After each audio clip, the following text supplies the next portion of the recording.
Oi, pessoal, tudo bem? Tô de volta aqui hoje para mais uma aula de gramática aqui pelo canal do GTUSP.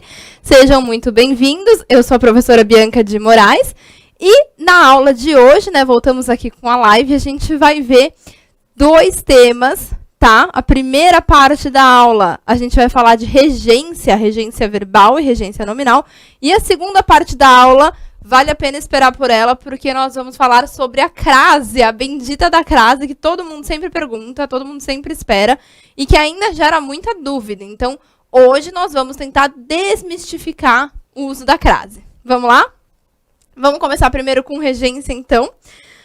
Basicamente, gente, vamos entrar nessa ideia de regência, primeiro entendendo o que é a regência, né?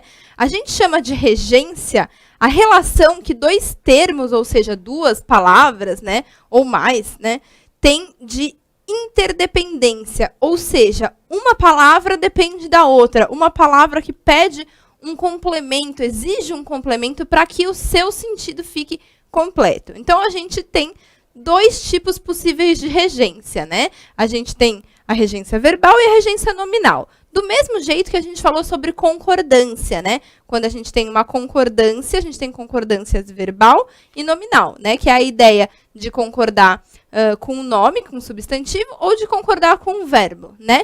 No caso da regência, é a mesma coisa. A gente tem regência nominal, que se refere a um nome, e a regência verbal, que se refere a um verbo. E aí a gente vai ver a diferença entre uma e outra. Tá? Então, regência é isso, é quando a gente tem uma relação entre palavras de uma oração que são dependentes, que estão ligadas, porque uma pede a outra, pede um complemento, tá? Bom, em toda relação que a gente tem de regência, nessa relação de dependência entre as palavras, a gente vai ter dois termos possíveis, né? O primeiro é o termo que a gente chama de regente, que é o termo que pede esse complemento, né? Então, pode ser um verbo, ou, no caso da regência verbal, ou pode ser um adjetivo, um substantivo e até um advérbio no caso da regência nominal. Então, nesse caso, seja o substantivo, adjetivo, verbo, eles ficam incompletos, né, sem o que vem necessariamente a seguir. Então, por exemplo, se eu falo estou ansioso, né, normalmente esse ansioso pede um complemento. Ansioso pelo quê? Então, o termo regente é essa palavra que pede um complemento. A gente chama também de subordinante, tá? E o outro termo é o que vem para completar o sentido do primeiro, que é o chamado termo regido, né? Então, ele se subordina, por isso que é também chamado de subordinado, ao termo regente. Ele vem para completar o sentido dele. Vamos dar os exemplos que isso facilita, tá? Primeiro, falando de regência nominal. Então, regência nominal, como o nome diz, é a relação que eu tenho de dependência de um nome com o seu complemento. Nome é o quê? Substantivo, adjetivo ou advérbio. Quase sempre, quando aparecer para a gente no vestibular, questão de regência, a gente vai ver ou um substantivo ou um adjetivo. Com advérbio é um pouco mais raro, tá? Então, ou um substantivo que pede um complemento ou um adjetivo. Então, olha o exemplo aqui. As escolas particulares não são acessíveis a toda a população, tá? Então, se eu falo assim, as escolas particulares não são acessíveis, né? Essa palavra acessíveis, que é o quê? Um adjetivo, né? Ela pede um complemento. Então, quando eu falo, as escolas particulares não são acessíveis, mas não são acessíveis a quem? Essa é a pergunta que você se faz. Não são acessíveis a quem ou para quem? Né? Então, veja que depois desse adjetivo acessíveis, eu sou obrigada a colocar essa preposição, o a, ou poderia ser o para também, né? E vem, então, todo o meu complemento que eu chamo de termo regido, que se subordina, que complementa o sentido do adjetivo acessíveis, tá? Então, veja que, nesse caso, o acessíveis pediu a preposição a, ou a para, né? Então, a gente fala aqui, esse termo regente, que o adjetivo acessíveis, a gente fala que ele rege a preposição a, porque ele pede esse complemento com preposição a ou para, tá? Bom, questões de regência nominal querem saber o que da gente, né? Quando cai uma questão de regência nominal, o que ele quer saber? Basicamente, ele quer saber se a gente sabe usar o nome, seja um adjetivo, um substantivo, um advérbio, com o seu complemento de maneira adequada. Se eu sei qual é a preposição correta que faz essa ligação. Porque quando a gente fala de regência nominal, basicamente a ideia aqui é saber se tem preposição depois do nome e qual preposição é essa, tá? Então, normalmente, essas questões vão pegar a gente em construções desse tipo aqui, ó, que são, se você assistiu ali a nossa aula sobre orações adjetivas, orações subordinadas adjetivas, né? É esse tipo de construção, o período composto por oração subordinada adjetiva, que é aquela oração, né, que vem com um pronome relativo, né, que faz referência a uma coisa citada antes, né? Por que que as questões aparecem assim nessa construção? Porque na hora que a gente faz a construção de uma oração subordinada adjetiva, na hora que a gente coloca lá o pronome relativo, é muito comum que a gente esqueça de botar certinho no meio ali a preposição. Né? É muito comum que a gente simplesmente engula a preposição, a gente esquece de colocar. E aí é que está o erro. Então, olha esse exemplo que eu coloquei aqui. Deixa eu apagar aqui para não fazer sujeira já, né? Tamires era uma menina afetada pela qual eu sentia certa antipatia, certo? Então, se você assistiu a nossa aula de pronome relativo, se você assistiu a nossa aula de oração adjetiva, você sabe que aqui eu tenho duas orações separadas, que seriam, deixa eu pular aqui, Tamires era uma menina afetada, mas eu sentia antipatia pela Tamires, ou pela menina afetada, né? Então, veja que esse pronome relativo a qual está se referindo a um termo anterior. No caso aqui, a Tamires, né? Então, Tamires era uma menina afetada. Eu sentia certa antipatia pela Tamires.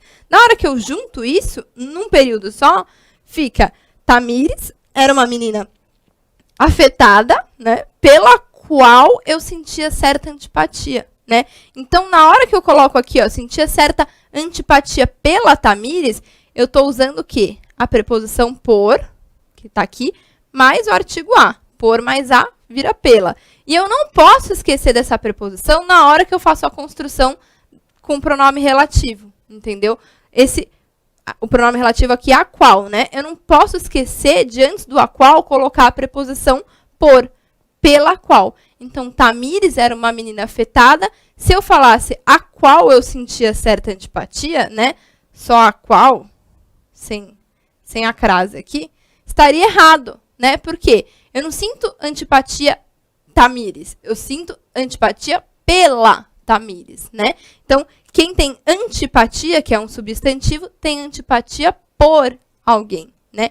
Então, estaria faltando a preposição. Então, esse tipo de construção é o que normalmente aparece para a gente nas questões de vestibular, para ver se a gente sabe qual é a preposição certa e se a gente não vai esquecer na hora de fazer essa construção com pronome relativo junto. Tá? Deu para entender? A gente vai ver depois uns exemplos. Bom, antes da gente partir para a regência verbal, então, eu trouxe aqui alguns exemplos de regência nominal. Por quê, gente? O que acontece, na verdade? Não tem como eu ensinar uma regra que fale, olha, substantivos terminados na letra tal pedem preposição tal. Não existe isso, não existe uma regra lógica. Então, o meu conselho para vocês é que vocês cultivem o hábito da leitura. Acho que eu já falei isso várias vezes, né? Mas o português, em muitas questões que não tem regras, né? Não tem uma regra fixa para você aprender ou decorar, sei lá, é questão de você ter o hábito de ler. Então, por exemplo, muitas questões que pedem a forma correta de escrever uma palavra. Se é com S ou se é com Z. Se é com C cedilha ou se é com S, entendeu? Essas coisas é só cultivando o hábito da leitura. E aí, lendo livro, lendo jornal, lendo veículos sérios, né? Porque muita coisa na internet também é escrita de qualquer forma, né? Então, aqui o que eu vou trazer para vocês são exemplos de alguns nomes, alguns adjetivos, alguns substantivos e as suas regências. Só que a gente não tem como dar conta de todos, né? Até porque existe um dicionário só para isso. Se você tiver interesse, é o dicionário da regência nominal, né? Agora eu esqueci o nome certinho. Mas é coisa assim, é dicionário da regência nominal e o dicionário da regência verbal. São 2 dicionários que são só sobre isso. Então, pensa, é um dicionário só com todos os nomes, né, e todas as suas regências. Então, para quem trabalha com texto e tudo mais, é legal você ter esse dicionário, né? Senão, não. Senão, basta você ler. E aqui eu trouxe alguns dos mais recorrentes, que é para vocês também já terem uma familiaridade. Mas não deixe de procurar por mais, ler, dar uma olhadinha nas questões que você encontrar na internet sobre isso, que é legal, tá? Então, vamos entrar aqui na primeira palavra, que é o primeiro nome, que é acesso, né? Acesso é um substantivo masculino, o acesso, né? Então, quem tem acesso a alguma coisa ou para alguma coisa. Nesse caso, as 2 preposições têm o mesmo sentido. Então, tanto faz, fica a seu critério se você vai usar o a ou para. Normalmente, o a fica mais formal, né? E o para um pouquinho menos formal. Então, o acesso para a rodovia estava fechado. Ou, não tenho acesso aos camarins, né? Então, a mais o artigo masculino, né? Virou aos, né? Aqui, o para não se junta com o artigo, só a preposição a que sofre essa chamada combinação, né? Então, não tenho acesso aos camarins, tá? Outra palavra, acostumado. Acostumado já não é um substantivo, é um adjetivo, né?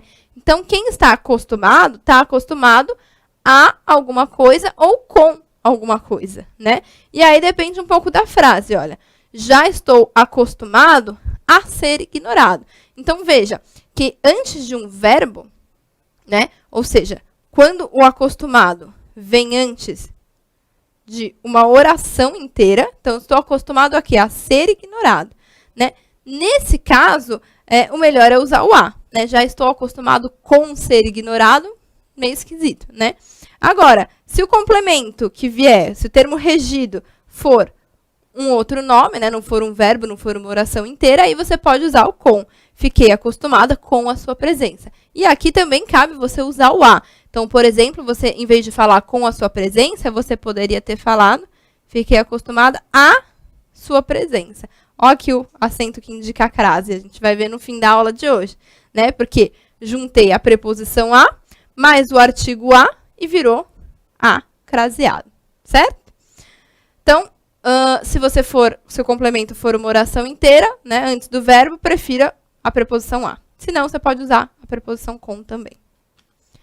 Aflito. Aflito é outro adjetivo, né? Então, eu estou aflito, eu estou me sentindo aflito, né?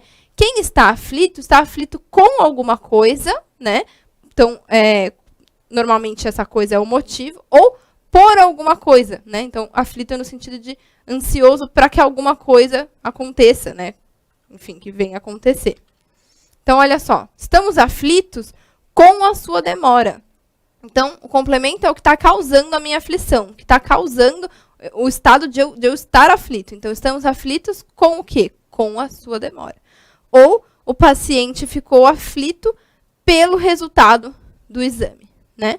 Então, aqui eu usei o por, né? Poderia ser o paciente ficou aflito com o resultado do exame, né? Só que o sentido muda um pouco. Se eu falasse o paciente ficou aflito com o resultado do exame, esse com dá a impressão de que eu já tive o resultado do exame e isso me deixou preocupada, me deixou aflita, né? O pelo, ele tem mais esse sentido de alguma coisa que está por vir. Então, o paciente ficou aflito pelo resultado do exame, né? Ele ficou esperando o resultado que ainda não tinha chegado. Então, veja que tem essa diferença sutil de sentido, né? Agradável. Agradável também é um adjetivo, né? Então, quem é agradável a alguma coisa, mas também pode ser usado com a preposição de. Então, este som é agradável aos ouvidos, né? Veja, nesse caso, não cabe a preposição de, né? O que é agradável a alguém ou a algo, né?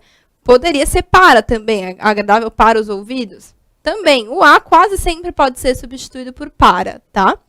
Ou era agradável de vê-los assim, né? Aí aqui já é um sentido diferente, tá vendo? Veja que aqui o vê-los, na verdade, é o ver, né? Mais o pronome os. Ver-os que vira vê-los, né? Então, veja que aqui, quando vem o complemento com uma oração inteira, a gente coloca o de. O que era agradável? Era agradável de sair para passear com o cachorro, né? Então, quando a gente tem um complemento que é uma oração inteira, a gente usa o de, né? Agradável de fazer tal coisa. Quando agrada, o que vem a coisa agradada, a gente usa o a. Então, o que é agradado? Os ouvidos, né? É agradável para os ouvidos. Aqui, o que está agradando? Vê-los felizes. É o que está causando o fato de ser agradável. Então, tem essa pequena mudança. Mas o agradável pode ser usado com a preposição a, com a preposição de ou com a preposição para, tá? Vamos fazer um intervalinho rápido para vocês tomarem uma água e a gente já vem com mais alguns exemplos comuns dos vestibulares. Rapidinho.